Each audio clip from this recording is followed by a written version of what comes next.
Hello, हाय, नमस्ते, love infinite tarot channel में आप सभी का हार्दिक स्वागत है। ऐसी क्या बात है जो आपका ट्विन फ्लेम आपके पास आ नहीं पा रहे हैं या रन कर रहे हैं? रनिंग करने का क्या रीज़न है? क्या वो आपके पास वाक़ई आएँगे कि नहीं? और आएँगे तो कब आएँगे? ये जानने के लिए बिना देर किए चलते हैं। टैरो से देखते हैं, साथ ही साथ आपको क्या करना चाहिए वो भी देख लेंगे।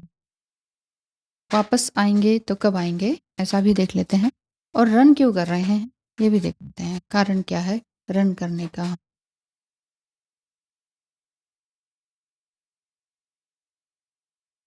देखिए, रन तो वाक़ई ज़बरदस्त रूप से कर ही रहे हैं, ऐसा दिखता है।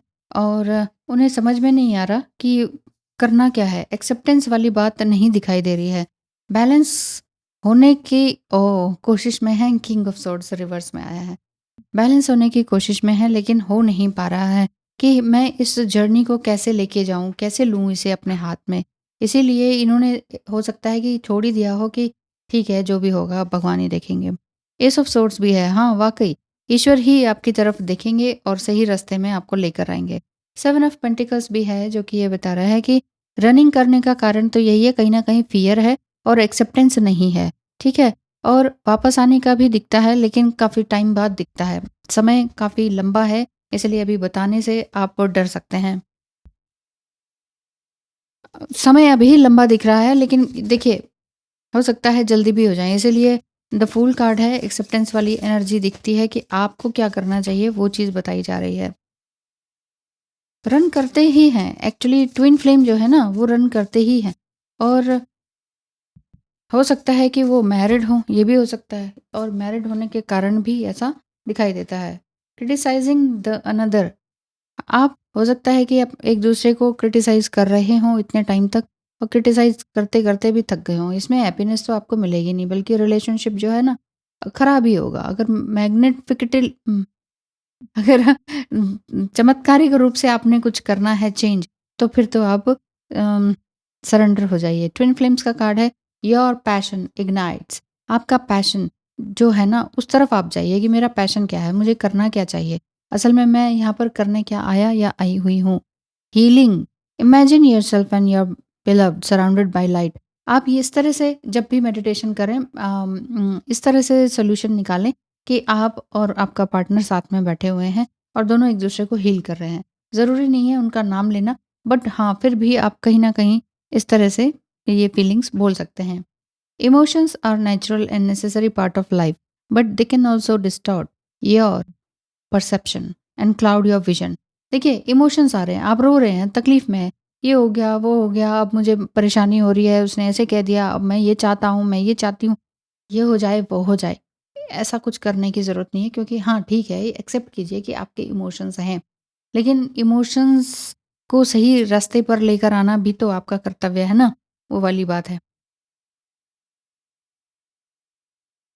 इमोशंस को अपने रास्ते पर लेकर आएँ, यानी कि जैसे कि मैं कहती हूँ थोड़ा-सा इमोशनली डिटैच हो जाइए, वो काफ़ी अच्छा रहता है। देखिए, इमोशनली अटैचमेंट आपको पता ही है, लेकिन इमोशनली डिटैच होने को आप सम टाइम इमोशनलेस होना समझ लेते हैं, जिससे कि कन्फ्यूजन होती है और आप कभी भी फिर कुछ सही रास्ते पे आने की तरफ आ ही नहीं पाते हैं, क्योंकि आपको कन्फ्यूजन है, मिसअंडरस्टैंडिंग हो गई कि अच्छा, इसका मतलब इमोशनलेस हो जाए, हैं? तो अगर ऐसा ही सोचेंगे तो फिर काम बनेगा नहीं। फिर जो मैं कह रही हूँ वो चीज़ समझ में नहीं आएगी, बात ये है। रीप्रोग्राम योर सोल, वही मैं कह रही हूँ। अपने सोल को थोड़ा-सा रीप्रोग्रामिंग करें कि अब मुझे आगे क्या करना चाहिए, है ना?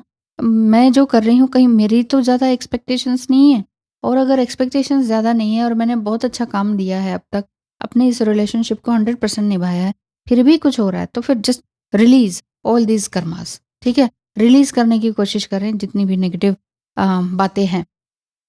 अदरवाइज़ कुछ भी होगा नहीं। 55 55 नंबर आप बहुत देखते हैं क्या? कुछ मेजर चेंजेस तो दिखाई दे रहे हैं। मास्टर अल्केमिस्ट का कार्ड है। आप अपने आप में एक हो रहे हैं। अगर ये सेपरेशन टाइम पीरियड चल रहा है और आपका पार्टनर रन कर रहा है ना, तो आप अपने आप को टाइम दीजिए, क्योंकि वॉयलेट फ्लेम एक्टिवेशन का कार्ड है एंड कार्मिक पर्ज का कार्ड है 66। 66 कार्ड यही बता रहा है कि चेंज है। उनको भी तो टाइम चाहिए ना, सारी चीज़ों की पर्जिंग होने में, सारी चीज़ों को अलाइनमेंट में आने में टाइम तो लगेगा ना। इसीलिए इस तरह की बात। चलिए थोड़ी-सी एक उनकी फीलिंग्स देख लें। हम दूर ही सही लेकिन हमारी सोल एक ही है। तुमने मुझे अश्योर किया था कि हम फिर से एक होंगे और अब मुझे भी ऐसा लग रहा है। वॉव! ब्यूटीफुल। ऐसा इनको लग रहा है और क्योंकि इनकी सोल पर्जिंग चल रही है और कर्मा जो हैं वो पूरी तरह से रिलीज़ हो रहे हैं। पर्जिंग का मतलब है रिलीज़ होना, नेगेटिव चीज़ें बाहर निकलना, रिलीज़ होते चले जाना। तो सोल पर्जिंग चल रही है, सोल प्यूरिफिकेशन इसे कहेंगे। ट्रांसफॉर्मेशन का मतलब है आप पूरी तरह से प्योर होते चले जा रहे हैं। अनकंडीशनल लव है, माफ़ी देते चले जा रहे हैं। सबसे पहले अपने आप को माफ़ कर रहे हैं और फिर आगे बढ़ रहे हैं। तो रनिंग का कारण भी बता दिया, कब तक वापस आएँगे उसका समय अभी निर्धारित नहीं है, इतनी जल्दी वापस आने का नहीं है। पर फिर भी थोड़ा बहुत भी अगर मैं बताऊँ तो विदिन अ वीक, वैसे बहुत लंबा समय है, विदिन अ वीक हो सकता है कोई ड्रीम के थ्रू या किसी कॉमन फ्रेंड के थ्रू आपको कोई मैसेज मिल सकता है क्योंकि यहाँ पर एक होने वाली बात भी दिखाई दे रही है। तो ये थी आज की reading. Thank you so much. ध्यान रखें अपना। All the best.